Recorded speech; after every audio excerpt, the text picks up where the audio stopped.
IVX, for people who don't know options, is implied volatility. So how much they think a stock is going to move in points intraday.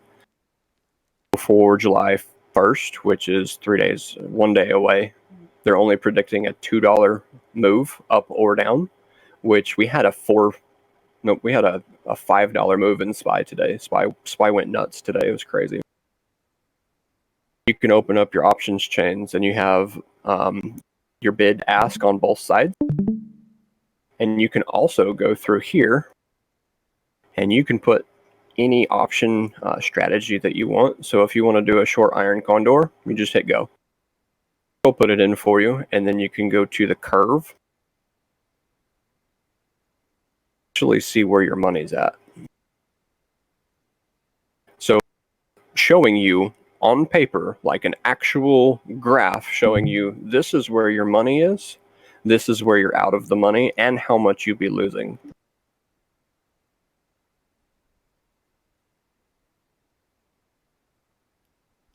That is interesting. Do you use any like put to call ratios? Do you follow Greeks to a certain extent? I mean, or do you just solely use like these types of indicators that you just mentioned?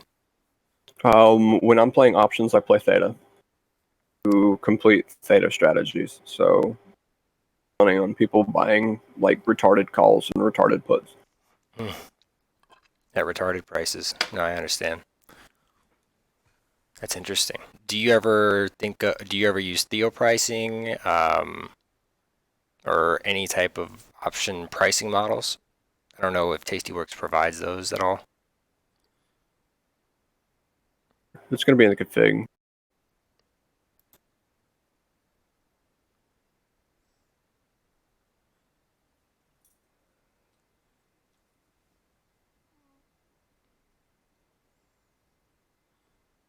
Yeah, here's the Theo right here. Yeah, I see it now. I don't have it shown because I don't typically pay attention to Theo. When I'm doing options, I pay attention to the bid-ask spread. If it is too large or non-existent, I don't play that option. Because cool, you can buy it, but who are you going to sell it to?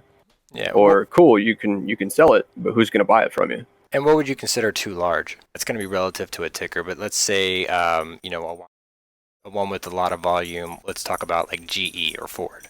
You know what I mean? Like what would be large in their case? Strike, it depends. I mean, you can see right here for the $6 puts, you have a bid of 4 cents and an ask of 5 cents. That bid ask spread is 1 cent. You get like way up here into the 15s, and now you've got 20 cents of a bid ask spread. So it's all really relative to where the current price is, what strike you're looking at. Okay, I get what you're saying now. Yeah. You know, if you go to one of these, the weed stocks are my favorite because people go absolutely bonkers with these. A huge bid ask spread for a $2 strike. And then too small would be 1 cent. Like, well, I guess that's relative. Would you say that's relative The to like the smaller the next on the better. chain? Okay, yeah, definitely smaller the better. I just didn't know if too small was still incorporated in how you were viewing your options. I mean, if you could get them dead even, number one, somebody fucked up in the algorithm, and number two, you know, that's where you want it. I hope everyone heard that. Dead even. That's awesome. Wow, okay. Selling for 5 cents and you can buy it for 5 cents. Somebody made a mistake in the math there when they listed that option, because I don't think I've ever seen that happen. You're always going to have at least 1 cent of change.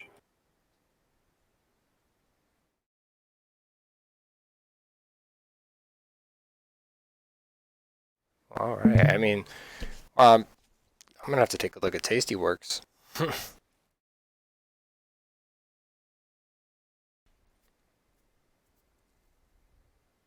Tastyworks as it is commission based, so you will pay for losing money Yeah. faster, Well, basically. I do like the analysis aspect of it though. TOS has a lot of similarities to it, but it just seems a little like interface wise, it's not as overwhelming for a lot of people. So, it may be a And good I mean, alternative for others. charts where you can put your basic indicators on it, and then you can go back to your tables. When I'm trading off options, personally, I like Tastyworks. I will pay a commission to get this much more information than what Webull gives me.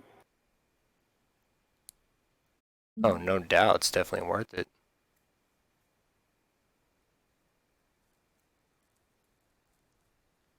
Oh man, I Well, you love can how it see shows. open interest on each call.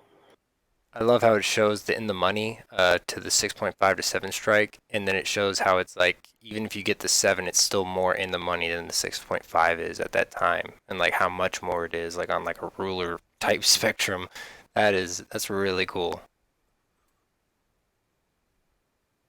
Let's do.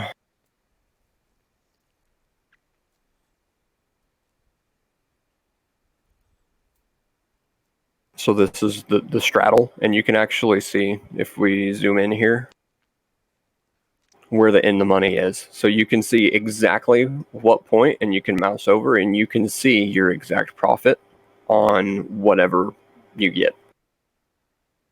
So you can see that right here at $7.30, that's your break even.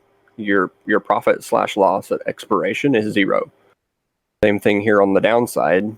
It is somewhere in there, 670. So that's your break even. So anything over that, you're making.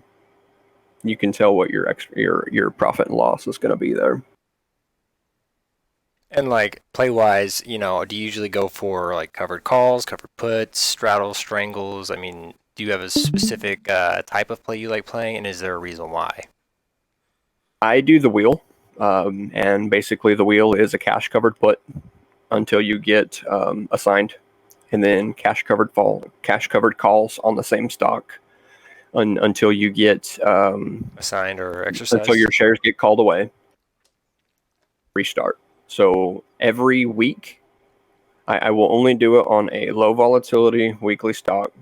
I'm getting like 25, $30 a week from it, but it's pretty much guaranteed. And even if your shares do get called away or you do get assigned, you know that's a good thing, because if you get assigned, now you're the proud owner of 100 shares of the stock that you just had. And then when you start selling covered calls, you can set it to a price where you're okay getting rid of those 100 shares. So you picked them up low. It's the same thing as day trading. You buy low, you sell high, and you can do that with options and get paid for it at the same time. Yeah, I love covered calls and puts. Just Yep. don't know why, but like maybe I need to use the desktop version, but like I can't really do it with Webull. Like it won't let me use the shares as collateral. I don't know. I probably need to look into it further. It won't do it on Webull desktop version either. Like you Are can you serious? do That's a like covered call the safest or a way. cash covered put. Wow, that's that's ridiculous. That's a good way to screw a lot of people who don't know enough about options. Yep. The same fucking thing. Wow. Well, this is really good info too, and I happen to record it.